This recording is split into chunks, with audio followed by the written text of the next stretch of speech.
आज हम लोग पढ़ने वाले हैं हिंदी का चौथा लेसन नाखून क्यों बढ़ते हैं, जो कि हजारी प्रसाद द्विवेदी जी द्वारा लिखा गया एक ललित निबंध है।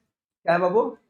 ललित निबंध है। हमारे किताब में एक ललित रचना भी है जो कि अविन्यो पाठ है, याद कीजिए, मैंने बताया था। तो ललित रचना आएगा तो अविन्यो, और ललित निबंध आएगा तो कौन सा? नाखून क्यों बढ़ते हैं, हमेशा ध्यान में रखिएगा, ठीक है। पूरा पढ़ते चलते हैं जिस तरह से प्रत्येक पाठ पढ़ा गया है। पहले लेखक परिचय, उसके बाद पाठ का सारांश, पाठ सारांश के बाद क्वेश्चन आंसर, महत्वपूर्ण क्वेश्चन आंसर, उसके बाद ऑब्जेक्टिव क्वेश्चन। इस चैप्टर के बारे में आपको बता दूं, सबसे ज्यादा प्रश्न हर साल इस चैप्टर से पूछा जाता है, याद रखिएगा। लघु उत्तरीय के साथ साथ दीर्घ उत्तरीय में पूछा जाता है। तो एक तरह से देखा जाए तो आपके एग्जाम के लिए बहुत ही महत्वपूर्ण चैप्टर होने वाला है। और जितने भी क्वेश्चन आंसर इसमें लिखवाए गए हैं, ठीक है, लघु उत्तरीय भी है, दीर्घ उत्तरीय भी है, ठीक है। चलिए, तो जब इंपॉर्टेंट चैप्टर है, एग्जाम में प्रश्न पूछा जाता है, पूछा जाएगा भी आपके टाइम, तो थोड़ा इस चैप्टर पे ध्यान दीजिएगा अच्छी तरह से। तो बताइए चैप्टर का नाम क्या है बाबू? नाखून क्यों बढ़ते हैं, हजारी प्रसाद द्विवेदी जी ने इस पाठ को लिखा है।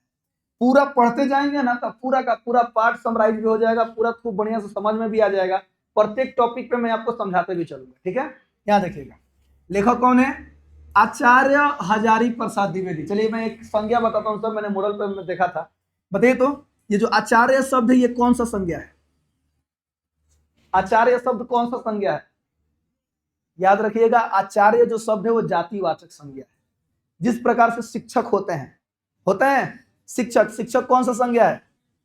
जातिवाचक संज्ञा है। उसी तरह से आचार्य जो शब्द है ये भी कौन सा संज्ञा है बाबू? जातिवाचक संज्ञा है, याद रखिए, ठीक है। एक और क्वेश्चन अभी याद आया, बता देते हैं। बताइए, संसार कौन सा संज्ञा है? संसार, मैक्सिमम लोग व्यक्तिवाचक संज्ञा टिक करते हैं, लेकिन गलती मत कीजिएगा बाबू, जो संसार वो शब्द है ना, वो जातिवाचक संज्ञा है। कौन सा संज्ञा है? जातिवाचक संज्ञा, याद रहेगा। चलिए आगे बढ़ते हैं, फिलहाल हम पाठ पे ध्यान देते हैं। जन्म इनका कब हुआ था?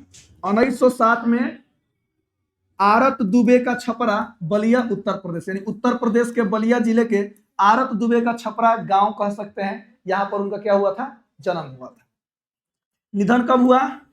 1979 में इनका निधन होता है। कहां? दिल्ली में। ओके, यहां पे एक पॉइंट लिखा गया है जो कि आपके एग्जाम में पूछ चुका है। द्विवेदी जी काशी हिंदू विश्वविद्यालय, शांति निकेतन विश्वविद्यालय, चंडीगढ़ विश्वविद्यालय आदि में प्रोफेसर यानी पढ़ाने का काम करते थे, ये तो शिक्षक थे, सुनिएगा, एवं प्रशासनिक पदों पर रहे हैं। यानी कि इन सभी महाविद्यालयों में इन्होंने पढ़ाया भी है और प्रशासनिक पद पर भी क्या हुए हैं सर? रहे हैं, ठीक है। चलिए, प्रमुख रचनाएं इनकी कौन कौन सी हैं? तो प्रमुख रचनाएं इनकी बटी हुई हैं अलग अलग टॉपिक्स पे। निबंध संग्रह है, उपन्यास है, आलोचना साहित्य है, और साथ ही साथ ग्रंथ संपादन के साथ साथ कुछ पत्रिकाएं भी है, ठीक है, जो कि नीचे है। आइए मैं बता रहा हूं। निबंध संग्रह इनका कौन कौन सा है? अशोक के फूल, कल्पलता, विचार और वितर्क, कुटुज, विचार प्रवाह, आलोक पर्व। एग्जाम में पूछ चुका है कि आलोक पर्व के रचयिता कौन है? कौन है? हजारी प्रसाद द्विवेदी, याद रखिएगा, ठीक है। प्राचीन भारत के कलात्मक विनोद, ओके, ये भी किनकी रचना है? हजारी प्रसाद द्विवेदी जी की रचना है। तो कौन सा संग्रह है? तो निबंध संग्रह है, ध्यान में रखिएगा। आगे बढ़ते हैं। उपन्यास कौन कौन लिखे हैं? तो बाण भट्ट की आत्मकथा। कौन? बाण भट्ट की आत्मकथा, चारु चंद्रलेख, पुनर्वाह, अनाम दास का पोथा, ये भी पूछा है सर, अनाम दास का पोथा किनकी रचना है? हजारी प्रसाद द्विवेदी। आलोचना साहित्य इतिहास, आलोचना साहित्य इतिहास इन्होंने कौन कौन से लिखे हैं? ध्यान से देखिएगा। सुर साहित्य, कबीर, मध्यकालीन बोध का स्वरूप, नाथ संप्रदाय, कालिदास की लालित्य योजना, हिंदी साहित्य का आदिकाल, हिंदी साहित्य की भूमिका, हिंदी साहित्य उद्भव और विकास, ये इनका आलोचना वाली संग्रह है, याद रखिएगा। आगे इन्होंने कुछ ग्रंथ को संपादित किया है। संपादन का मतलब क्या होता है मैंने आपको बताया था। अलग अलग रचयितों का रचना को लेकर के अपने हिसाब से कुछ लिख कर, जोड़ कर, तोड़ मरोड़ कर उसको लिख देना, ये क्या कहलाता है? संपादन कहलाता है। ध्यान से सुनिएगा। संदेश रासक, कौन सा किस ग्रंथ का इन्होंने संपादन किया है? संदेश रासक, पृथ्वीराज रासो, पृथ्वीराज रासो क्वेश्चन पूछ चुका है। पृथ्वीराज रासो ग्रंथ का संपादन किसने किया है? तो हजारी प्रसाद द्विवेदी जी ने, याद रखिएगा। नाथ सिद्धों की बनिया, ये भी पूछा है, हमने देखा है। नाथ सिद्धों की बनिया किनकी रचना है? हजारी प्रसाद द्विवेदी की। इन्होंने एक पत्रिका का संपादन किया है, विश्व भारती। कहां से? शांति निकेतन से, याद रखिएगा। कौन? विश्व भारती, याद रहेगा। चलिए, महात्मा गांधी ने किस पत्रिका का संपादन किया है? यंग इंडिया, याद रखिएगा, इतिहास में पूछता है। ठीक है, चलिए पुरस्कार देखते हैं, इनको कौन कौन सा पुरस्कार प्राप्त है। द्विवेदी जी को आलोक पर्व, ऊपर भी आया था, द्विवेदी जी को आलोक पर्व पर साहित्य अकादमी पुरस्कार प्राप्त हो चुका है, याद रखिए। आलोक पर्व पर इनको कौन सा पुरस्कार प्राप्त हुआ है? साहित्य अकादमी पुरस्कार प्राप्त हुआ है। भारत सरकार द्वारा इन्हें पद्म भूषण सम्मान एवं लखनऊ विश्वविद्यालय द्वारा डीलिट की उपाधि इनको प्राप्त हो चुकी है, याद रखिएगा। ठीक है सर, चलिए क्वेश्चन पूछता है कि हजारी प्रसाद द्विवेदी जी को आलोक पर्व पर कौन सा पुरस्कार मिला है? साहित्य अकादमी पुरस्कार। ठीक है, या ऐसे पूछता है कि हजारी प्रसाद द्विवेदी जी को साहित्य अकादमी पुरस्कार किस रचना पर मिला है? आलोक पर्व पर मिला है, याद रखिएगा। ठीक है, पाठ परिचय जो कि बहुत ही महत्वपूर्ण है, पूरे पाठ को समझने के लिए ध्यान से सुनिए। हजारी प्रसाद द्विवेदी ग्रंथावली, यहां पर एक नाम लिखा गया है, याद रखिएगा। ठीक है, हजारी प्रसाद द्विवेदी ग्रंथावली, ये एक प्रकार का किताब कह सकते हैं या फिर कोई एक संग्रह कह सकते हैं, कंफर्म नहीं किया गया है, याद रखिएगा। सुनिएगा, हजारी प्रसाद द्विवेदी ग्रंथावली से लिए गए प्रस्तुत निबंध, यानी जो हम निबंध पढ़ने जा रहे हैं, जो ललित निबंध पढ़ने जा रहे हैं, नाखून क्यों बढ़ते हैं, वह कहां से लिया गया है? हजारी प्रसाद द्विवेदी ग्रंथावली से लिया गया है, याद रखिएगा। प्रख्यात लेखक और निबंधकार का मानववादी दृष्टिकोण प्रकट होता है, यानी कि मानववादी का मतलब होता है इन मानव के प्रति इनका दृष्टिकोण, ये क्या सोचते हैं, उनकी भावनाएं क्या है, इस बारे में इस निबंध में इन्होंने बताया है। आगे देखिएगा सर, इस ललित निबंध में लेखक ने बार बार काटे जाने पर भी बढ़ जाने वाले नाखूनों के बहाने अत्यंत सहज शैली में सभ्यता और संस्कृति की विकास गाथा उद्घाटित करके दिखाई है। ध्यान से सुनिएगा सर, आपको पता है आज से बहुत साल पहले, हजारों करोड़ों साल पहले जो मानव जीवन था, उसके लिए सबसे बड़ा जो अस्त्र था वो क्या था? नाखून था, याद रखिएगा। क्या था? नाखून। और वह उस नाखून से वो क्या करते सर? किसी का शिकार करते थे, किसी से लड़ते थे। यानी कहीं ना कहीं जिस प्रकार पशु, किसी एक पशु का सर कभी आप शिकार देखिएगा, शिकारी पशु होते हैं, तुरंत अपने पैरों का, हाथों का इस्तेमाल पहले करते हैं। क्यों? क्योंकि उनके नाखून बहुत मजबूत होते हैं। कभी शेर के नाखून देखे हैं आप लोग? कभी यूट्यूब पे देखिएगा, ऐसे नहीं दिखाई देगा, लेकिन जब हटता है ना उनका मासवा, तो इतना बहुत नुकीला नुकीला नाखून होता है उनका, बहुत मजबूत। तो उसी नाखून के बहाने इन्होंने मानव को दर्शाया है कि आप ये मत भूलिए कि आप भी एक दिन पशु थे, हमारे अंदर भी पशुता थी। आज हम तनी सा समझदार हो गए हैं, मानव हैं, तो उस नाखून को काट कर अपनी पाश्विक वृत्ति को क्या कर लेते हैं? छिपा लेते हैं। लेकिन फिर भी वो कहाँ, वो हर बार याद दिलाते रहता है कि देखिए आ गया, बढ़ गया, फिर काटते हैं, फिर बढ़ेगा, फिर काटेंगे, फिर बढ़ेगा, फिर काटेंगे। लेकिन कुछ समाज होता है जो जानबूझ के बढ़ाता है, तो ये सब पशुता को दर्शाता है। ठीक है सर, ओके पशुआइन सब। चलिए जो भी है आगे बढ़ते हैं। आगे देखिएगा, एक और नाखूनों का बढ़ना मनुष्य की आदिम पाश्विक वृत्ति। आदिम का मतलब मैंने एक बार बताया था, याद कीजिए। आदि मानव काल, बहुत प्राचीन समय, सुनिएगा ध्यान से, आदि मानव काल पाश्विक वृत्ति और संघर्ष चेतना का प्रमाण है। तो दूसरी ओर उन्हें बार बार काटते रहना और अलंकृत करते रहना, अलंकृत का मतलब होता है सजाते रहना, मनुष्य के सौंदर्य बोध यानी सुंदरता और सांस्कृतिक चेतना को भी क्या करता है सर? निरूपित करता है, याद रखिए। आगे बढ़ते हैं। लेखक ने नाखूनों के बहाने मनोरंजक शैली में मानव सत्य का दिग्दर्शन कराने का सफल प्रयत्न किया है। वाकई में सर इन्होंने मानव को बता दिया है कि देखिए एक दिन हम क्या थे और आज क्या है। आगे देखिएगा, यह निबंध यानी जो नाखून क्यों बढ़ते हैं जो निबंध है, नई पीढ़ी में यानी कि हम लोगों के अंदर सौंदर्य बोध, सुंदरता, इतिहास की चेतना यानी इतिहास को जानने की मन में लालसा और सांस्कृतिक आत्मगौरव का भाव जगाता है, याद रखिएगा। ठीक है सर, चलिए आगे बढ़ते हैं। अब पाठ सारांश शुरू होता है, ध्यान से देखते चलिए एक एक लाइन। आपको मैं बता दूं सर, ये जो निबंध है, ये निबंध हजारी प्रसाद द्विवेदी जी ने इस क्यों लिखा है पता है? उनकी जो छोटी लड़की थी, उन्होंने पूछ दिया था कि नाखून क्यों बढ़ते हैं, नाखून क्यों बढ़ते हैं। इसी प्रश्न पर उन्होंने विचार विमर्श करके ये इतना बड़ा निबंध उन्होंने क्या कर दिया, रच दिया। और वाकई में एकदम वास्तविकता है और सही में उन्होंने रचा है, याद रखिए। चलिए पढ़ते हैं। नाखून क्यों बढ़ते हैं शीर्षक निबंध आचार्य हजारी प्रसाद द्विवेदी द्वारा रचित। इस निबंध के माध्यम से लेखक ने मनुष्य की पाश्विक वृत्तियों प्रवृत्तियों और उन पर नियंत्रण करने की उसकी सांस्कृतिक चेतना को स्पष्ट किया है। लेखक के अनुसार नाखूनों का बढ़ना मनुष्य की सहज यानी कि स्वाभाविक, सहज का मतलब क्या होता है, स्वाभाविक क्या है, वृत्ति है जिसको हम चाह कर भी खत्म नहीं कर सकते। नाखून एक उखाड़ के फेंक दो तो वो फिर नया जम जाए, बात सही कि नहीं है। कब देखिएगा उंगली उंगली कुचा जाता है, बड़ी मजा आता है, 2-4 दिन ले खूब बढ़िया, 10 दिन पर करिया रहता है, करिया होते होते क्या होता है, उखड़ जाता है, नया होता आ जाता है। आता है कि नहीं आता है, आता है ना। कब कुचाइल बा तो तार लोग कहां से बोले हमार कुचाई रहा है। यहां देखिएगा, देखिए, जबकि उन्हें काटते रहना भी मनुष्य की सहजात एवं संस्कार जन्य प्रवृत्ति है। हेलो, नाखून का बढ़ना सहज प्रवृत्ति है, नाखून बढ़ेगा, उसके साथ ही साथ हम उसको काटते रहेंगे, ये हमारी भी एक सहज यानी निरंतर प्रवृत्ति रहेगी, याद रखिए। समझ में आया। ऐसी बात नहीं है कि मान लीजिए लड़कियां नाखून बढ़ाती हैं तो ये ना कि हत्ते हत्ते बढ़ा लेती है, हिंगा हिंगा ऐसा है नहीं ना है। वो डिजाइन में देखो तो सोचो, जो लड़की नाखून इतना बड़ा बढ़ाती है, ठीक है, उन हेते तो बढ़ा लसन,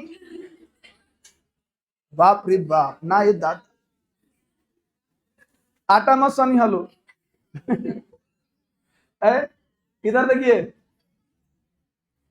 लेखक अपने संस्कारों पर गर्व व्यक्त करते हुए कहते हैं कि, हेलो, लेखक अपने संस्कार पर, अपने चरित्र पर, अपने जो भी उनका काम है उन चीजों पर गर्व करते हुए कहते हैं कि मानव संस्कार मनुष्य को बुरा बनाने से रोकते हैं। जी सर, जो मानव का संस्कार है, जो हमारे संस्कार है, जो हमारे पूर्वजों के द्वारा हमें मिला है, हमें शिक्षकों के द्वारा, हमें बड़े के द्वारा जो हमें मिलता है, वो क्या है सर, हमें बुरा बनाने से रोकते हैं, याद रखिएगा। और अनजाने में भी उसकी रक्षा करते हैं। यद्यपि मनुष्य स्वतंत्र है, फिर भी वो अपने संस्कारों के अधीन रहता है। ये संस्कार उसे ऐसे कार्य करने से रोकते हैं जिनसे अन्य प्राणियों को कष्ट पहुंचता है, ये जो अमानवीय है। ध्यान से सुनिएगा सर, पृथ्वी पर एकमात्र इंसान, मानव जो है ना, प्राणी है ना, यही एक प्राणी है जिसके अंदर सोचने और समझने की क्षमता है। जो किसी दुश्मन को भी मारने जाएगा तो इसके अंदर मोह आ सकता है। मोह समझ में आ रहा है ना, थोड़ी जाने दीजिए, बात समझिएगा सर। लेकिन आप लोग सर जी बताए होंगे, सर कभी पढ़ाए होंगे साइंस में, देखिएगा सर, जानवर होते हैं जो शिकार करते हैं। अगर एक शेर के सामने बकरी आ जाए, बात समझिएगा, तो शेर बकरी को छोड़ेगा सर, नहीं छोड़ेगा। वो उसकी सहज प्रवृत्ति है, उसका 100% हत्या करेगा। हम तो जानवर को भी हत्या करने जाएंगे तो हमारे अंदर क्या आ जाता है, भावनाएं जागृत हो जाती है। हमें वो चीज करने से हमें किसी ना किसी प्रकार से हमारी कोई ना कोई मानसिक स्थिति हमें रोक देती है कि नहीं ऐसा नहीं करना है। बात समझिएगा सर। एक छोटे से छोटे जानवर मच्छर के छोड़ के सुनिएगा, ऊपर लोग ना मुहाला, सही बता रहे हैं, सुनिए। हाँ, तो इन सभी ये सारे चीजें केवल मनुष्य के अंदर ही है। लेकिन जरा सोचिए, कोई कुत्ता है सामने, बिलाई पड़ जाए, चहट दियो सा, कोई बिलाई है ओकरा सामने मूस पड़ जाओ, चहट दियो सन। बात समझिए। कोनो छिपकली है, सॉरी, इधर छिपकली बहुत सारी है ना सर, सामने छोट छोट जो लाइटों पे कीड़वा उड़ता है वो सब पड़ जाए, चाहे चींटियों को भेटा जा, सट देना पकड़ ले, समझ में आया, याद रखिएगा। तो ये जानवरों के अंदर है, मनुष्य के अंदर नहीं है। हमारे अंदर एक ऐसी प्रवृत्ति है जो हमें गलत करने से रोकता है। आगे देखिएगा। लेकिन जरा सोचिए बाबू, जब आदि मानवों का काल होगा तो क्या व्यक्ति के अंदर ऐसी सोच रही होगी? नहीं रही होगी, वो भी जानवरों का शिकार करते थे, याद रखिएगा। कभी कभी लेखक निराश हो जाते हैं, उन्हें यह सोचकर पीड़ा होती है कि यदि मनुष्य वास्तव में मनुष्य बन गया होता तो हिरोशिमा और नागासाकी जैसे अमानवीय कुकृत्य कभी नहीं होते, जो कि परमाणु बम फेंका गया था जापान में अमेरिका के द्वारा। आप लोगों को पढ़ाया गया है, ध्यान सुनिएगा। अगर वाकई में इंसान इंसान होता, मानव मानव होता, इसके अंदर भावनाएं होती, तो शायद यह दिन देखने को नहीं मिलता कि जापान के हिरोशिमा और नागासाकी में क्या फेंका गया था, परमाणु हथियार फेंका गया था, याद रखिएगा। लेखक का मत है यानी कि मानना है कि यदि मनुष्य ने परमाणु शक्ति का प्रयोग मानव कल्याण के लिए किया होता, मानव के कल्याण के लिए किया होता, न कि विनाश के लिए, तो विश्व का स्वरूप भिन्न होता। वे प्रश्न करते हैं कि मनुष्य त्याग, प्रेम और करुणा के आदर्शों को क्यों नहीं समझ पाता। अगर सभी व्यक्ति के अंदर भावनाएं जग जाए, त्याग की भावना हो जाए, करुणा यानी कि मोह माया आ जाए, तो शायद ऐसे कुकृत्य शायद कभी नहीं होंगे सर। और ये चीज भारत में देखने को मिलता है कि लोग यहाँ पे दुश्मनों को भी माफ कर देते हैं, याद रखिए। सही बता रहे, भले कोई दुश्मन है, हमारे भारत ऐसा सा समाज है, इतना बेहतर हमारी संस्कृति है ना, कोई दुश्मन एकदम कट्टर दुश्मन है, साला कोई अचानक से उस पर कोई समस्या, कोई आफत आता है ना, सामने वाले व्यक्ति को बर्दाश्त नहीं होता है, वो जाएगा, भले गाली देगा लेकिन उसके पास जाएगा, याद रखिएगा। उसके घर में आग लग जाए पहले दौड़ के जाएगा, याद रखिएगा सर। भले झगड़ा है वो बात की बात है, लेकिन सामने वाला व्यक्ति समस्या में है, भले दूसरों के सामने बोलेगा वो मर जाओ, बात समझिएगा सर, उससे हमको कोई लेना देना नहीं है, उसको ये मारिए मारे, लेकिन कहीं उसका एक्सीडेंट हो जाए और सामने वह व्यक्ति उसका दुश्मन खड़ा है, याद रखिएगा सर, अपने भारत में ही ऐसा हो सकता है ना कि वही दुश्मन, वही व्यक्ति उसको उठाकर हॉस्पिटल में लेकर जाएगा, भले उससे न बात करे न बोले, लेकिन वही ऐसा। उसके बाद तो सर फिल्म वाला सीन होगा, अरे जन भाई तुम माफ कर दो, आओ मैं जो भाई तुम जाएगा। अच्छा सुनिए एक मिनट, हमारे भारतीय समाज में देखिएगा सर कि हितई परितई में झगड़ा हो जाता होता है ना सर, या फिर अगल बगल में पट्टी पटदार में झगड़ा हो जाता है, बाकी गांव के किसी भी लोग से झगड़ा बाइये दबे होता है ना, बोला चाली नहीं होगा, 6 महीना 7 महीना बोला चाली खत्म। आज जैसे ही कोनो फंक्शन पड़ेगा, जैसे ही कोई घर पे किसी के फंक्शन पड़ा है, चाहे दोनों में से किसी भी पक्ष के एक घर पड़ा है, तो एक खाली और ही झगड़ा हुई, पूछो का है, अब एक होगी खाती एक खाली और ही झगड़ा होला, बात सही है कि नहीं है। सुनो जन भइल तन भइल, हमरा घरे खाया जी हलो हैं, जो अपना बाप के भेज आ तो ओकरा का कहत रहले, आज ठीक बा एक ताल और ही होई, ओकरा से लास्ट में अच्छा ठीक बा जाई जाई, चलो कोनो बात नहीं के। आ घर में शादी ब्याह में देखिएगा सबसे ज्यादा मेहनत वही व्यक्ति करता है, सही बता रहे सर, दिखा दिखा के और ही करे लो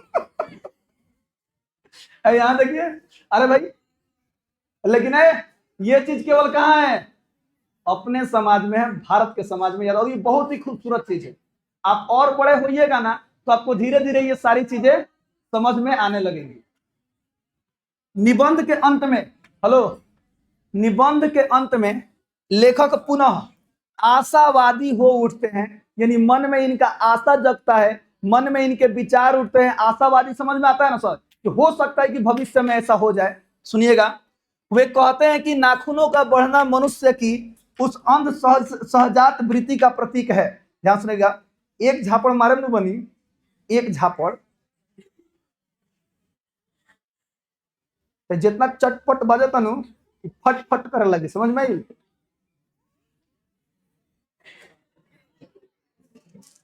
हाँ, एगो तो कहते कि तू लोग हंसना मत, हाँ मासूम मासूम बच्चे बैठे हैं, सब डर जाएंगे, बस जबरदस्ती सब हंसेगी, ना हंसी हो लो बनी। यहां देखिए, निबंध के अंत में लेखक पुनः आशावादी हो उठते हैं, वे कहते हैं कि नाखूनों का बढ़ना मनुष्य की उस अंध सहजात वृत्ति का प्रतीक है जो जीवन में आगे बढ़ना चाहती है, जबकि उन्हें काटना मनुष्य के स्व नियंत्रण है और आत्म संयम का प्रतीक है। लेखक का विश्वास है कि मनुष्य की पाश्विक प्रवृत्तियां भले ही बढ़े, किंतु मानव अपनी संस्कृति चेतना के बल पर उन पर नियंत्रण करता रहेगा, ठीक वैसे ही जैसे वह नाखूनों को काटता है। हेलो, नाखून कितना ही भी बढ़ते रहे, हमें हमारी पशुता का याद दिलाते रहे, हमारी संस्कृति, हमारा बोध, हमारा सौंदर्य है कि हम उस नाखून को काटते रहेंगे और हम अपने अंदर की पशुता को मारते रहेंगे, कभी नहीं जगने देंगे, याद रखिएगा सर। ठीक है, चलिए अब क्वेश्चन सर शुरू होता है, ध्यान से एक एक प्रश्न को समझते चलिए। शुरुआत में लघु उत्तरीय प्रश्न है, जी हाँ सर, पाठ के अनुसार लिखा गया और जितना लिखा गया है उतना आपको लिखना पड़ेगा। अब देखिए प्रत्येक का आंसर कितना बेहतर लिखा गया। क्वेश्चन नंबर 1, लेखक के अनुसार नाखून काटना किस चीज का प्रमाण है?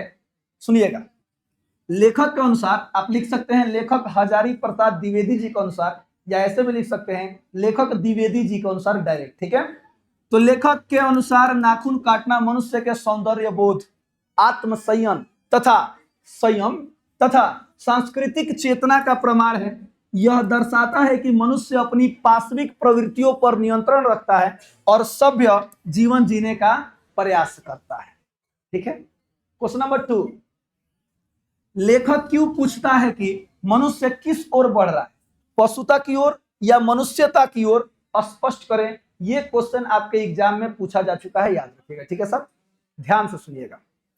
लेखक यह प्रश्न इसलिए उठाते हैं कि मनुष्य निरंतर अस्त्र शस्त्रों का निर्माण और संग्रह कर रहा है, जैसे कि आप लोग प्रत्येक देश में देख रहे हैं सर, हई बम बनाओ, हई हाउ बम बनाओ, यहां से खरीद लो, वहां से खरीद लो, उसी टॉपिक का यह आंसर है, समझिएगा ठीक से। लेखक यह प्रश्न इसलिए उठाते हैं कि मनुष्य निरंतर अस्त्र शस्त्रों का निर्माण और संग्रह कर रहा है तथा उनका प्रयोग मानव विनाश के लिए कर रहा है, न कि मानव कल्याण के लिए कर रहा है। एक और तरीका है सर कि हम अपने बचाव में भी सर अस्त्रों का निर्माण करते हैं, याद रखिएगा सर। अब मान लीजिए कोई, देखिए हम बेहतर हैं, ठीक है, कोई सामने वाला बेहतर है कि नहीं है ये चीज हम नहीं जानते, ध्यान सुनिएगा। हम किसी का नुकसान नहीं करेंगे, ठीक है, लेकिन हमारा नुकसान ना हो तो इससे बचने के लिए किसको तैयार होना पड़ेगा? हमें ही तैयार होना पड़ेगा, क्योंकि हमें अपनी सुरक्षा स्वयं करनी होगी। जैसे आज के समय में आप देख सकते हैं सर, जो सड़क दुर्घटना हो रहा है ना, सबसे ज्यादा दुर्घटना किसी दूसरे के गलती की वजह से हो रहा है। हम गाड़ी चला रहे हैं, मान लीजिए खूब आराम चला, पीछे से आकर धक्का मार दो, तो मैं हमारा क्या गलती है भाई? कोई गलती है? जगह स्कूटी वाला समझता है, बेटा लड़का कहीं स्कूटी देखियो लो बाई दबे के चलाओ तो जानते बड़ लो, स्कूटी देखिएगा ना तो चुपचाप उतर के साइड हो जाइएगा, और रोड के कगरे हैं तो मोटरसाइकिल लगा कर ढूल जो बोले खेत में ऐसा लौकेला ना, धक्का मारला के बाद देखे ऐसा धक्का लग गई, और उसके बाद जो सिचुएशन उत्पन्न होता है वो और ही भयावह होता है। क्या होता है? तो बहुत सारे लोग आएंगे, वहां पर भीड़ इकट्ठा होगा, अरे बनी लागल है ना, उठा स्कूटी उठा के एकदम झाड़ फूका, तू है ना छितराइल बड़ो, पकड़ मार।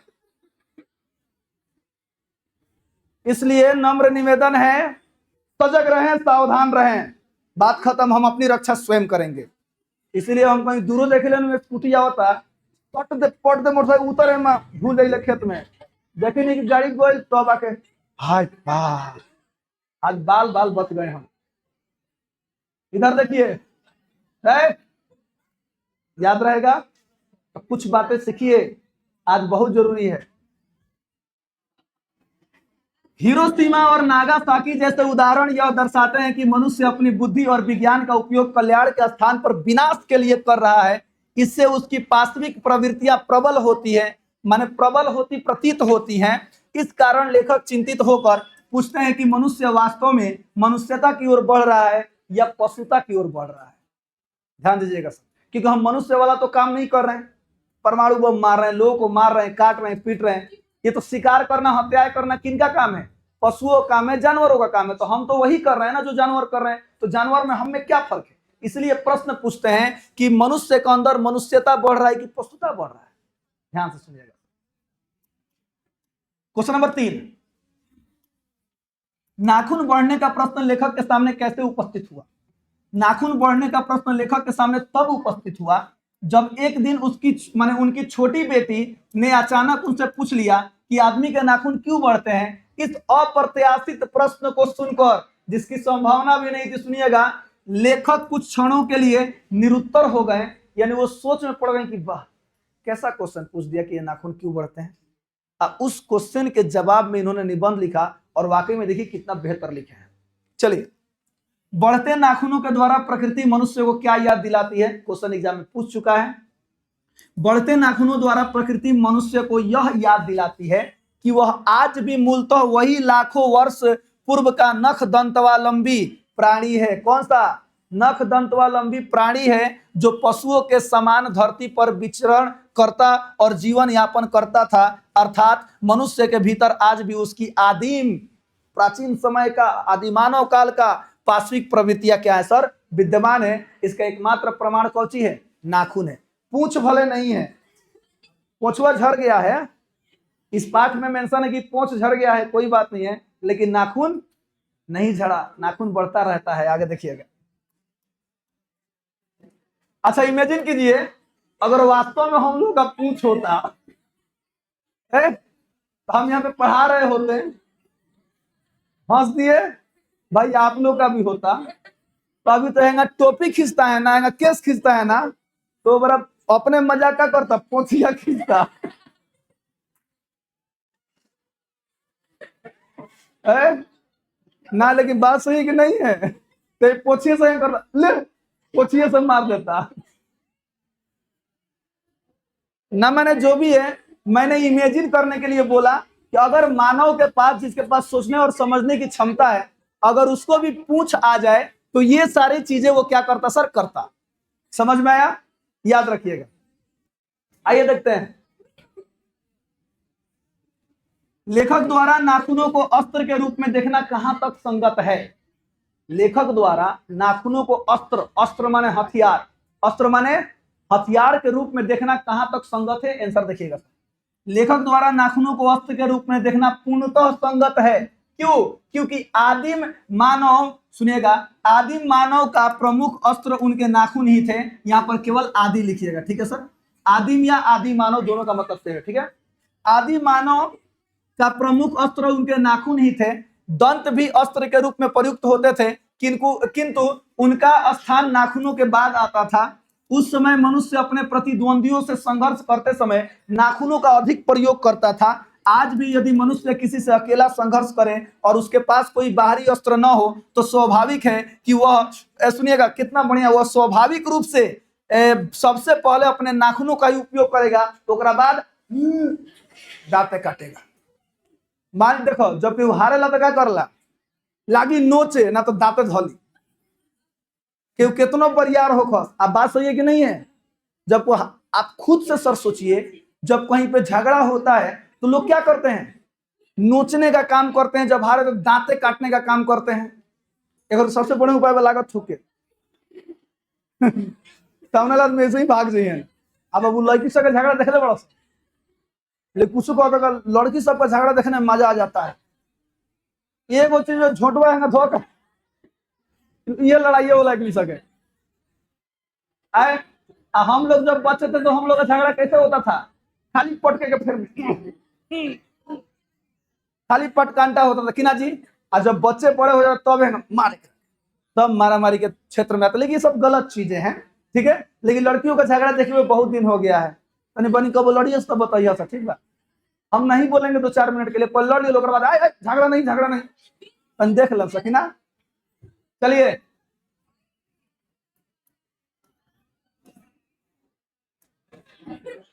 क्वेश्चन नंबर 6, मनुष्य बार बार नाखूनों को क्यों काटता है। हेलो, यह भी क्वेश्चन एग्जाम में पूछा जा चुका है। मनुष्य बार बार नाखूनों को क्यों काटता है। मनुष्य बार बार नाखूनों को इसलिए काटता है क्योंकि वे निरंतर बढ़ते रहते हैं। हाँ भाई, वो बढ़ते रहे तो हम कटते रहेंगे। लेखक के अनुसार नाखून जो है वह अंधी सहजात वृत्ति है। अंधी आंख नहीं है उसके पास, सुनिएगा, अंधी सहजात वृत्ति है। हम सोए रहें, जगे रहें, खाएं पिए या कुछ भी न करें, फिर भी वो अपने जगह पर आती रहेंगी, बढ़ती रहेंगी। इसको कहा जाता है अंध सहजात वृत्ति। जैसे हमारा हृदय है, सुतो जागो उठो बैठो घूमो फिरो कोमा में रहो, मैंने वो बात कर रहे हैं तब वो क्या कर रही, धुक धुक धुक धुक धुक धुक धुक धुक करते रहेगा। समझ में आया। अगर जहां जो धुकुर पुकुर बंद हुआ, आदमियों बंद हो जाएगा। कची बाबू समझ में आया, क्या धुक धुक करता है। वाह, अब क्या हम ये जब प्रैक्टिकल देखेंगे क्या धुक धुक करता है।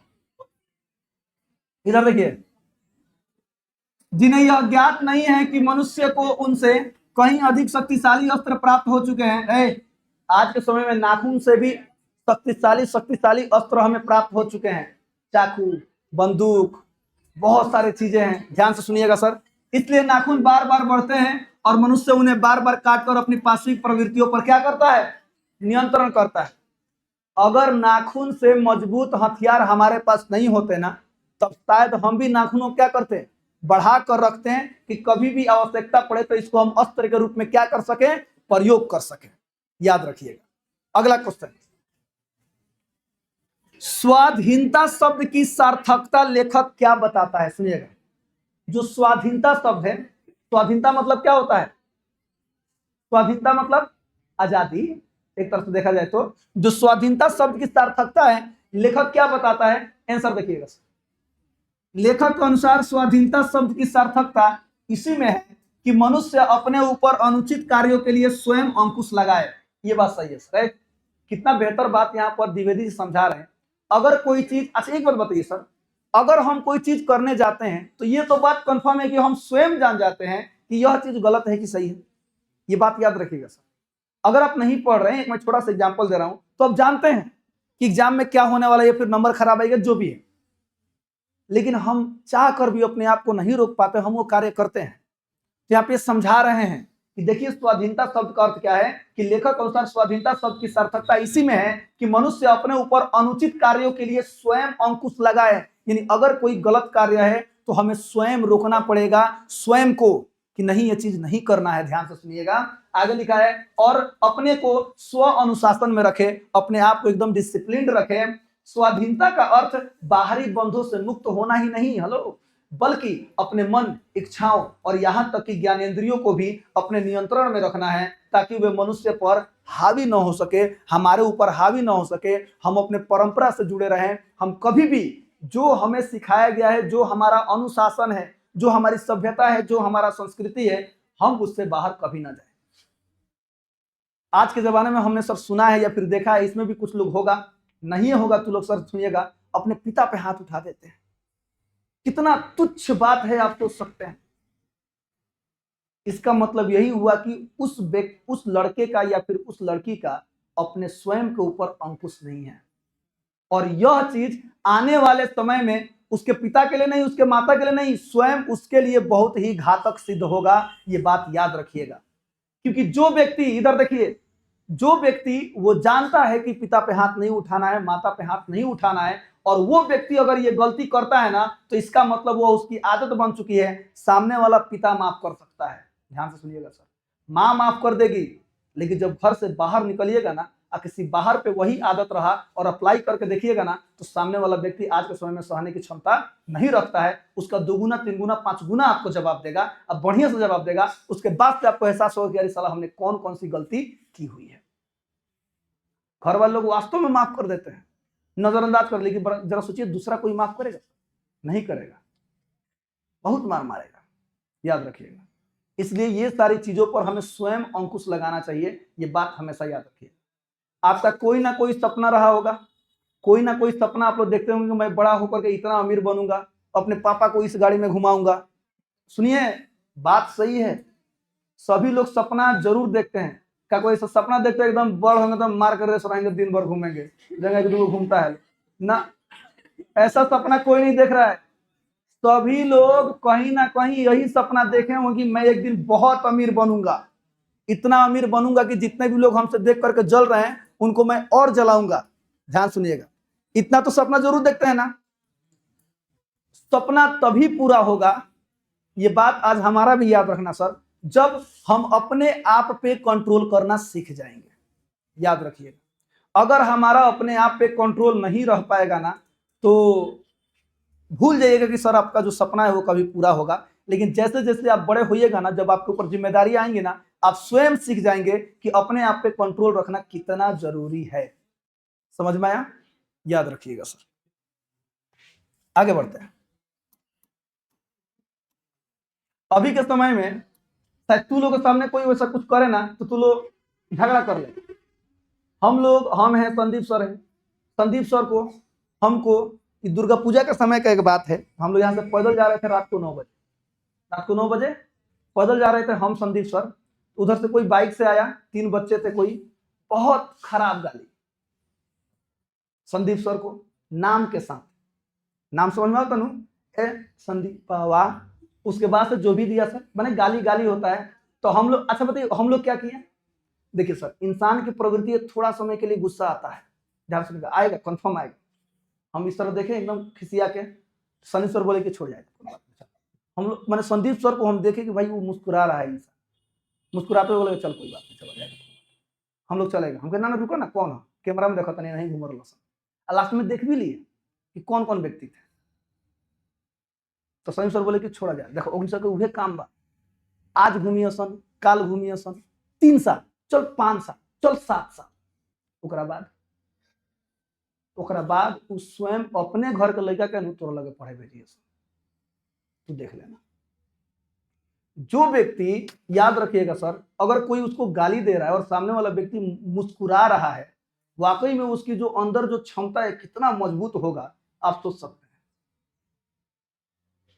क्योंकि उसको क्या है, उस व्यक्ति को अपने ऊपर कंट्रोल है, और जब कंट्रोल है तो सामने वाला व्यक्ति कितना हो भी बड़े से बड़े जो है ना, देख नहीं होता है सर, कितना हो भी कोई बड़ा चीज मुसीबत आ जाए, उस चीज में आसानी से हंसते हुए मुस्कुराकर पार कर सकता है। हम अपनी तो बात नहीं करते हैं, सही बात है, संदीप सर बोले तो हम पढ़ा रहे हैं, अगर नहीं, अगर वो कोचिंग नहीं होता तो हम ये बड़ा कहीं विदेश कमा रहे हैं। बात समझिएगा, वो 2014 से पढ़ा रहे हैं, हम 2016 से पढ़ा। 2 विद्यार्थी को बैठा के पढ़ाएंगे, 2 विद्यार्थी, जरा सोचिए, 2 यहाँ पे बैठा हुआ है लोग, यहाँ पे अकेले पढ़ा रहे हैं इंटर क्लास, कितना लोग को मजे नहीं आएगा। लेकिन बैठते थे, पढ़ाते थे, अब बैठे वेट करते थे ऐसे, अब पढ़ो 4-4 घंटा 5-5 घंटा इंटरमीडिएट, क्योंकि वो जानते थे कि रिजल्ट देंगे तभी विद्यार्थी बढ़ेंगे, क्योंकि उस समय 13-14 को कोचिंग था, बहुत बड़ी बड़ी कोचिंग्स थी। अब जैसा है सब बढ़िया है, इधर देखिए सर, ये कब पॉसिबल हो पाया है? कब? जब उन्होंने अपने आप पे कंट्रोल रखा है तब। अगर वो भी चोरी करते हैं, हमेशा दूसरों की आलोचना करते हैं, अपने पे काम नहीं करते हैं, दूसरा कोचिंग इंडस्ट्री का शिकायत करते हैं, बच्चों को रास्ता में रोक कर बोलते हैं हमारा कोचिंग में चल, तो क्या आज वो यहाँ पे होते हैं? नहीं होते। उन्होंने आज तक ऐसा नहीं किया। उन्होंने बोला कि जब मेरे कलम में ताकत होगा तो बच्चे मेरे पास जरूर आएंगे, सीधी सी बात है।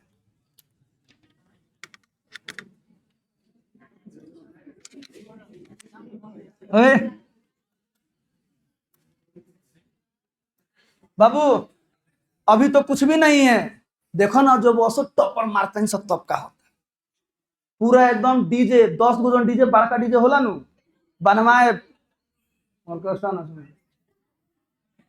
जमाना का डिमांड है सर, मांग है तो होगा, सब होगा, बात खत्म। इधर देखिए सुनो इधर देखो, अब तुम सबको बुलाएंगे, ठीक है, तुम सबको बुलाएंगे, और टाली वाला जो डांस होता है, टाली वाला डांस जानता है? नहीं जानता है? उसमें किसी स्टेप की जरूरत नहीं होती है, बस काम खत्म। इधर देखिए, अरे भाई हंसने के लिए बोले हैं, मजाक की है, इधर बोर्ड पर ध्यान दें। मनुष्य की पूंछ की तरह, सुनिए, मनुष्य की पूंछ की तरह उसके नाखून भी एक दिन झड़ जाएंगे। हाँ देखिए, प्राणी शास्त्रियों के इस अनुमान से लेखक के मन में कैसी आशा जगती है। देखो यहाँ पे लिख दिया ना सर, जेंगा पूछ हमने की जनबा है जरा पूछावा, सुनेगा तू का हो गया, झड़ गया, झड़ गया। सुनिए, एक दिन नाखून भी झड़ जाएंगे, इस पर लेखक क्या सोचते हैं, यही प्रश्न है। प्राणी शास्त्रियों के इस अनुमान से कि जैसे मनुष्य की पूंछ झड़ गई वैसे ही एक दिन उसके नाखून भी झड़ जाएंगे, लेखक के मन में यह आशा जागती है कि उस समय मनुष्य की पार्श्विक प्रवृत्तियां भी क्या हो जाएंगी, पूरी तरह से समाप्त हो जाएंगी। लेखक को विश्वास है कि तब मनुष्य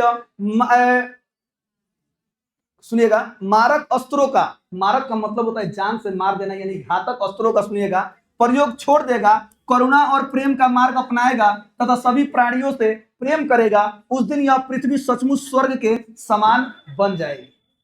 ठीक है, क्वेश्चन नंबर 9, लग रहा है खत्म है कि ना जी, अभी दीर्घ उत्तर ये बाकी है। यहां देखिए, लेखक की दृष्टि में हमारी संस्कृति की बड़ी भारी विशेषता क्या है? हेलो, जो हमारी संस्कृति है, जो हमारी सभ्यता है, इसकी बहुत बड़ी भारी विशेषता क्या है?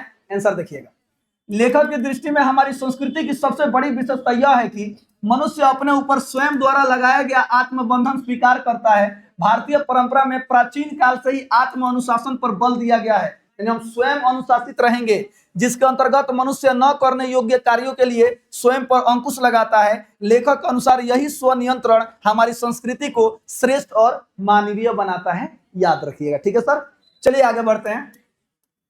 थोड़ा दीर्घ उत्तरीय को समझिएगा बाबू, ठीक है।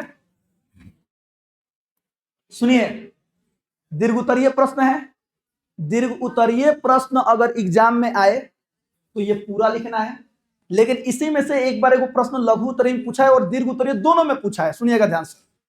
तो जब लघु उत्तरीय आए तो ऐसा आंसर लिखा गया है कि केवल आप लोग कौन सा लिखेंगे, फर्स्ट पैराग्राफ लिख देंगे, लघु उत्तरीय का काम खत्म हो जाएगा। लेकिन अगर ये क्वेश्चन दीर्घ उत्तरीय में आता है तो आपको पूरा का पूरा आंसर लिखना होगा, और मैं प्रत्येक क्वेश्चन में लघु उत्तरीय टाइप और दीर्घ उत्तरीय टाइप यानी दोनों प्रकार से मैंने लिखा है ताकि आपको दिक्कत ना हो, याद रखिएगा। ठीक है सर, क्वेश्चन पूछा गया है सफलता और चरितार्थता। सुनिएगा, सफलता और चरितार्थता शब्दों में लेखक अर्थ की विभिन्नता किस प्रकार प्रतिपादित करता है। ध्यान सुनिएगा, कौन सी, सफलता और चरितार्थता। सफलता माने हम सफल हो गए, चरितार्थ का मतलब होता है चरित्र। क्या होता है सर, चरित्र। ध्यान से सुनिएगा, बड़ा बढ़िया लोग कहते हैं आप कितना हो भी सफल हो जाइए, मायने वो नहीं रखता है आप सफल हो गए तो कितने दिनों तक सफल रहते हैं, मायने ये रखता है। बहुत लोग देखिए सर सफल हुए तुरंत खत्म हो गए, उनका अस्तित्व मिट गया। अब कुछ लोग देखिए सफल हुए आज भी सफल हैं और आने वाले समय में भी लोग उनको क्या करेंगे, याद रखेंगे। बहुत सारे हजारों एग्जाम्पल आप लोगों को देखने को समाज में मिल जाएंगे, याद रखिएगा सर। जैसे हमारे इंडस्ट्री में भी बहुत सारे गाना हिट हुए, कौन कहां गया कोई नहीं जानता है, लेकिन कुछ स्टार्स को देखिए आज भी लोग उनका गाना लोग सुन रहे हैं। कुछ फिल्म स्टार्स का नाम सुनिए, आज क्या हमेशा हमारे दादा बाबा भी उनका नाम लेते थे और आज हम भी उनकी फिल्में देख रहे हैं। यहां देखिएगा ध्यान से सर। तो सफलता और चरितार्थ, हेलो, सफल हो जाना कोई बड़ी बात नहीं है सर, सिंपल भाषा में सुन लीजिए। लेकिन सफल को बनाए रखने के लिए यह चीज सुधारना बहुत जरूरी है। क्या है, चरित्र। जिसका चरित्र बेहतर होता है वो अपनी सफलता को क्या कर लेता है, संभाल लेता है। यहां देखते हैं सर, लेखक सफलता और चरितार्थता शब्दों में अर्थों में स्पष्ट भिन्नता प्रतिपादित करते हैं। उनके अनुसार मनुष्य मारक अस्त्रों के संचय और बाह्य साधनों के बाहुल्य से जिस लक्ष्य को प्राप्त करता है उसे वह सफलता कहता है। यह सफलता बाहरी और भौतिक उपलब्धियों से जुड़ी होती है। लेकिन इसके विपरीत लेखक मानते हैं कि मनुष्य की चरितार्थता प्रेम, मैत्री, त्याग और आत्मसमर्पण में निहित है। जब मनुष्य स्वयं को निस्वार्थ भाव से सबके मंगल के लिए अर्पित करता है तभी उसका जीवन वास्तव में क्या होता है सर, चरितार्थ हो पाता है। याद रखिए। क्वेश्चन नंबर 11, सुकुमार विनोदों के लिए, सुकुमार विनोदों के लिए, सुनिएगा,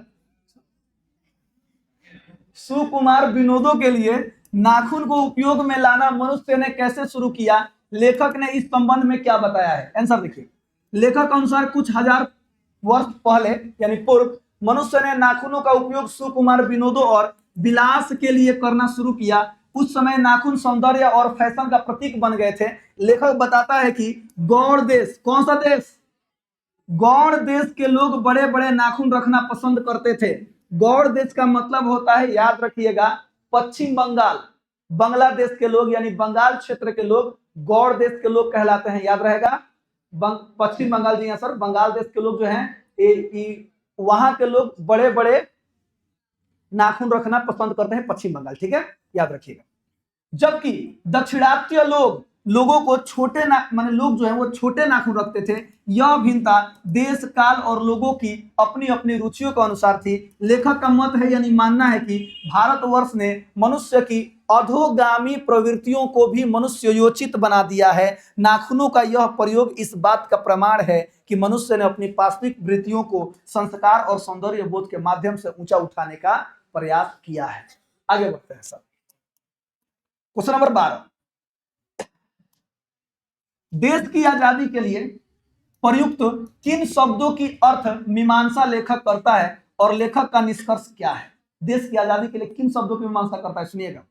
लेखक देश की आजादी के लिए प्रयुक्त इंडिपेंडेंस, इंडिपेंडेंस डे 15 अगस्त याद आ रहा है? सुनिएगा। अभी 26 जनवरी आने वाला है, कौन सा दिवस आने वाला है? कौन डे? सरस्वती पूजा डे, हाँ वो आने वाला है।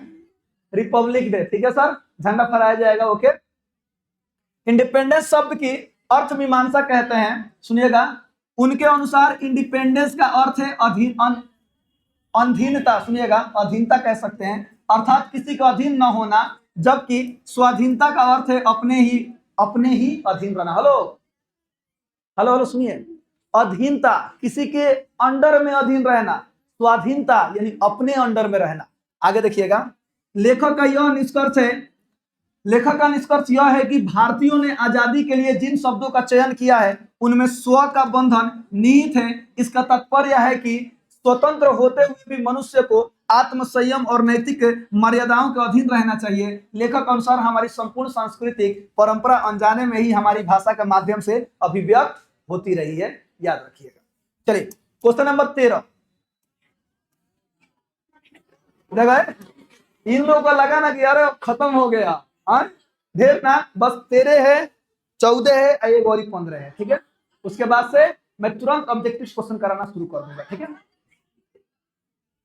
लेखक ने किस प्रसंग में कहा है, बंदरिया, सब इधर देखो, लेखक ने किस प्रसंग में कहा है कि बंदरिया मनुष्य का आदर्श नहीं बन सकती? लेखक का अभिप्राय स्पष्ट करें। जो बंदरिया है, बनरी, तो वो मनुष्य का आदर्श नहीं बन सकती है। कैसे?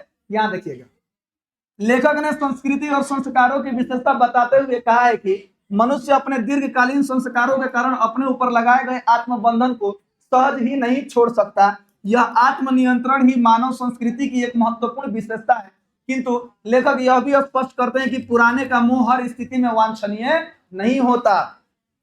इसी संदर्भ में लेखक उदाहरण देते हुए अपने मरे हुए बच्चे को सीने से लगाए रखने वाली बंदरिया मनुष्य का आदर्श नहीं बन सकती, ऐसा कहते हैं। लेखक का अभिप्राय यह है कि मनुष्य को विवेकशील होना चाहिए और जो बातें या प्रवृत्तियां त्याग देने में ही कल्याणकारी हो उन्हें छोड़ देना चाहिए। केवल मोहवश किसी बात से चिपके रहना मनुष्यता का गुण नहीं हो सकता, याद रखिएगा। यहाँ पर यह समझाने का प्रयास किया सर। देखिएगा, कोई व्यक्ति होता है जो किसी से बहुत ज्यादा प्रेम करता है, बहुत ज्यादा प्यार करता है, अगर वो व्यक्ति की मृत्यु हो जाती है तो क्या हम उससे चिपके रहते हैं? नहीं, उसको हमें त्यागना पड़ता है, चाहे कितना हो भी प्यारा क्यों ना हो। कुछ समय तक तकलीफ होता है। समाज इस प्रकार से जनरेटेड है, इस प्रकार से बनाया जा चुका है कि उसको क्या किया जाता है, लोग भूल जाते हैं और मुस्कुराने लगते हैं, याद रखिएगा। चलिए क्वेश्चन नंबर 14। नाखून का बढ़ना यानी नख बढ़ना और उन्हें काटना जैसे मनुष्य की सहजात वृत्तियां हैं, इनका क्या अभिप्राय है? उत्तर देखिए, नख बढ़ना और उन्हें काटना दोनों ही मनुष्य की सहजात वृत्तियां हैं। नखों का बढ़ना मनुष्य की आदिम पार्श्विक प्रवृत्ति का प्रतीक है जो स्वाभाविक रूप से उसमें विद्यमान है। इसके विपरीत नखों को काटना मनुष्य की मनुष्यता, आत्मसंयम और सांस्कृतिक चेतना का परिचायक है। सुनिएगा ध्यान से, लेखक का अभिप्राय यह है कि यद्यपि मनुष्य के भीतर पशुत्व के चिन्ह आज भी शेष हैं, किंतु वह उन्हें नियंत्रित करना जानता है। जी हाँ सर, पशु की वृत्ति, पशु का पहचान कौन सी है? नाखून है, लेकिन हम इसे नियंत्रित करना सीख चुके हैं, जान चुके हैं। मनुष्य यह समझ चुका है कि पशुत्व के सहारे प्रगति संभव नहीं है, इसलिए वह अपनी पार्श्विक प्रवृत्तियों को काटकर अर्थात उन पर नियंत्रण स्थापित कर मनुष्यता की ओर क्या होता है सर, अग्रसर होते रहता है, आगे बढ़ते रहता है। ठीक है, खाला लो, यहां देखिएगा क्वेश्चन नंबर 15 और क्वेश्चन नंबर लास्ट। ठीक है, निबंध में लेखक ने किस बूढ़े का जिक्र किया है? लेखक की दृष्टि में बूढ़े के कथनों की सार्थकता क्या है? आंसर देखिएगा सर। निबंध में लेखक ने उस बूढ़े का जिक्र किया है जिसने कहा था कि मनुष्य को बाहर की ओर नहीं भीतर की ओर देखना चाहिए। उसे अपने मन से हिंसा, मिथ्या, क्रोध और द्वेष को दूर करना चाहिए। मनुष्य को लोकहित, कष्ट सहने, सुनेगा, मनुष्य का जो लोकहित है वो कष्ट सहने, प्रेम, आत्मसंतोष और कार्य की भावना को अपनाने की प्रेरणा देनी चाहिए। बूढ़े का कथन यह है कि प्रेम ही सबसे बड़ी चीज है क्योंकि यह हमारे भीतर निहित है। आगे देखिएगा, लेखक की दृष्टि में बूढ़े के कथनों की सार्थकता इस बात में है कि उसने मनुष्य की वास्तविक चरितार्थता का ज्ञान दर्शाया। बुड्ढे के अनुसार मनुष्य अपनी बढ़ती हुई पाश्विक प्रवृत्तियों को नियंत्रित नहीं कर पाया और इसी कारण वह विनाश के कगार पर आज भी खड़ा है। चलिए, तो पूरा का पूरा लघु उत्तरीय, दीर्घ उत्तरीय, पाठ परिचय, लेखक परिचय, सारांश खत्म होता है। अब तो तेजी में कुछ महत्वपूर्ण ऑब्जेक्टिव्स हैं पाठ के, करते हैं और खत्म करते हैं। जिसका आंसर आपको पता होगा तेज आवाज में बताइएगा कि इसका ऑप्शन ये वाला सही है। बताइए, नाखून क्यों बढ़ते हैं का रचनाकार कौन है? Hazari Prasad, option number B. Hazari Prasad Dwivedi ji का जन्म किस वर्ष हुआ था? सन 1907 और 1979 में उनका निधन हुआ था, याद रखिएगा। ठीक है सर, यानी कि 1979 में उनका निधन हुआ था। ठीक है, चलिए अगला क्वेश्चन। हजारी प्रसाद द्विवेदी द्वारा रचित पाठ कौन सा है? नाखून क्यों बढ़ते हैं, ऑप्शन नंबर ए। अगला क्वेश्चन, नाखून क्यों बढ़ते हैं हिंदी की कौन सी विधा है? ललित निबंध।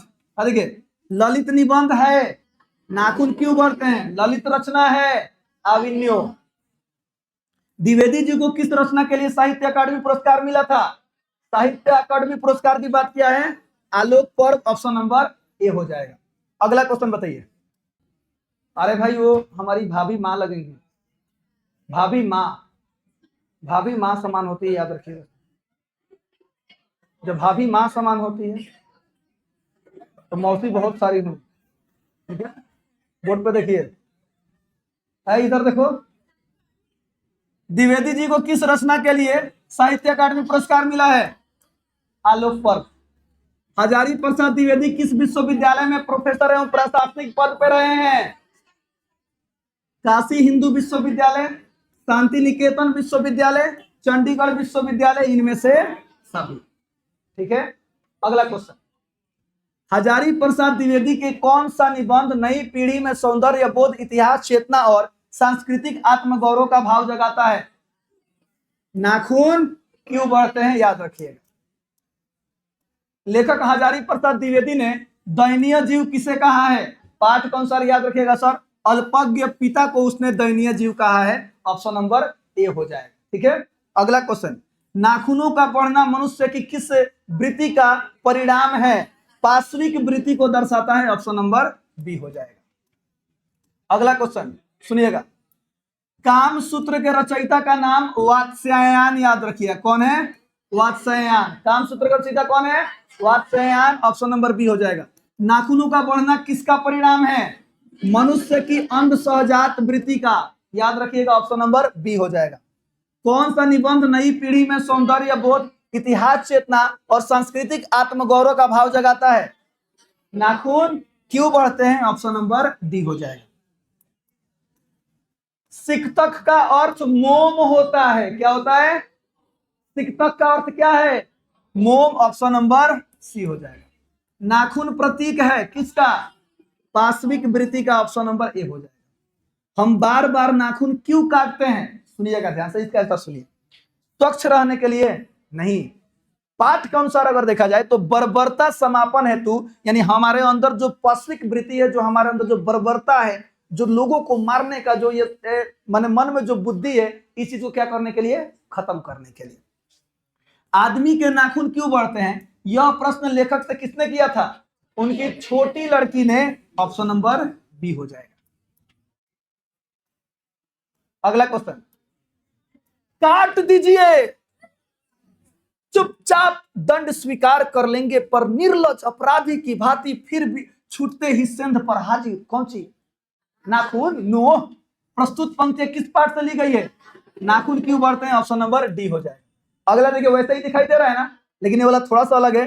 अरे काट दीजिए, वे चुपचाप दंड स्वीकार कर लेंगे, पर निर्लज अपराधी की भांति फिर भी छूटते ही सेंध पर हाजिर। उपयुक्त कथन जो है वो निर्लज अपराधी किसको कहा गया है? नाखूनों को कहा गया है, ऑप्शन नंबर डी हो जाए। हजारी प्रसाद द्विवेदी जी ने किसके बहाने अत्यंत सहज शैली में सभ्यता और संस्कृति की विकास की गाथा उद्घाटित कर दिखाई है? नाखून के बहाने, ऑप्शन नंबर सी हो जाएगा। है बताइए, सहजात वृत्तियां किसे कहते हैं? सहजात वृत्तियां उसे कहते हैं जो अनजाने में हर एक काम होते रहता है, याद रखिएगा, सुनिएगा। और हाँ सही है सर, हाँ, अनजाने में स्मृतियों, जैसे मान लीजिए कि हमारा दिल धड़क रहा है, हम सोए हों जगे हों नहीं जानते फिर भी वो अपना काम करते रहता है, नाखून बढ़ रहा है।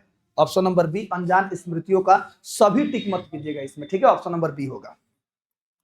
अगला क्वेश्चन बताइए, लेखक अनुसार नाखून की विविध आकृतियां कौन सी है?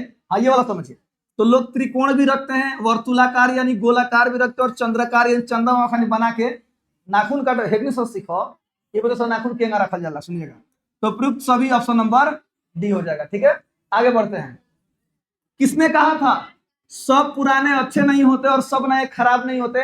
याद रखिएगा ये बात कालिदास ने कहा था। किन्होंने कहा था? सुनिए फिर से, सब पुराने अच्छे नहीं होते और सब नए खराब नहीं होते, ये किन्होंने कहा था? कालिदास ने कहा था। ऑप्शन नंबर डी हो जाएगा। दधीची की हड्डी से क्या बना था? इंद्र का व्रज बना था। दधीची मुनि की हड्डी से क्या बना था? ऑप्शन नंबर ए हो जाएगा। कुटज के रचनाकार कौन है? हाँ उनका चैप्टर चल रहा है तो उन्हीं को टिक कर दीजिए, हजारी प्रसाद द्विवेदी हैं। ऑप्शन नंबर ए हो जाएगा। अगला क्वेश्चन, आलोक पर्व शीर्षक निबंध संग्रह किनकी रचना है? हजारी प्रसाद। मनुष्य किस ओर बढ़ रहा है, पशुता की ओर या मनुष्यता की ओर, अस्त्र बढ़ाने की ओर या अस्त्र घटाने की ओर? प्रस्तुत पंक्ति किस रचनाकार के हैं? हजारी प्रसाद। अगला क्वेश्चन बताइए, सुनिए, विचार प्रवाह किस लेखक की रचना है? हाँ हाँ ठीक कर लो। पुराने का मोह सब समय वांछनीय ही नहीं होता, यह पंक्ति किस शीर्षक पाठ की है? नाखून क्यों बढ़ते हैं? किस देश में लोग बड़े बड़े नख रखना पसंद करते हैं? मैंने बताया था ना, गौड़ देश यानी पश्चिम बंगाल क्षेत्र के लोग नाखून बड़े बड़े रखना पसंद करते हैं। हाँ देखिए सुन लीजिए, प्राचीन समय में अंग देश के क्षेत्र में बिहार और झारखंड के क्षेत्र आते थे, याद रखिएगा, ठीक है। गंधार देश में पाकिस्तान के क्षेत्र आते थे। कौन क्षेत्र? पाकिस्तान। चलिए सब घुमा ले, चलो बस से। हाँ बस जैसे ही बॉर्डर हम उतर जाए हम जा घूम के हम ना जाए करता नहीं जा। यहाँ देखिए, कैकेय देश का मतलब इसका पुराणों में और वेदों में चर्चा है, याद रखिएगा, ठीक है सर। तो गौड़ देश के लोग बड़े बड़े नाखून रखना पसंद करते हैं, ठीक है। अनाम दास का पोथा उपन्यास किस लेखक की रचना है? हजारी प्रसाद द्विवेदी ने। निर्लज अपराधी किसको कहा है? नाखून को। द्विवेदी जी से किसने पूछा नाखून क्यों बढ़ते हैं? लड़के ने कि लड़की ने कि पत्नी ने कि नौकर ने? लड़की ने। देखिए अगला क्वेश्चन, प्राणी शास्त्रियों का ऐसा अनुमान है कि मनुष्य का अनावश्यक अंग उसी प्रकार झड़ जाएगा जिस प्रकार उसकी पूंछ झड़ गई। सुनिएगा, किस पाठ की पंक्ति है? नाखून क्यों बढ़ते हैं? कालिदास ने क्या कहा था? सब पुराने अच्छे नहीं होते, सब नए खराब नहीं होते। ऑप्शन नंबर ए और बी दोनों, अर्थात ऑप्शन नंबर सी हो जाए, ठीक है सर। तो इस प्रकार से नाखून क्यों बढ़ते हैं पूरा का पूरा पाठ कंप्लीट होता है। खूब बढ़िया से लेखक परिचय लिख लेना है, क्वेश्चन आंसर पूरा लिख लेना है और ऑब्जेक्टिव देख करके एक बार याद कर लेना है, ठीक है सर। तो आज के लिए इतना ही। हंसते रहिए, मुस्कुराते रहिए, गाते रहिए, गुनगुनाते रहिए और हमेशा खुश रहिए। मिलते हैं कल 2022 वाला मॉडल पेपर के साथ, ठीक है सर। तब तक के लिए जय हिंद।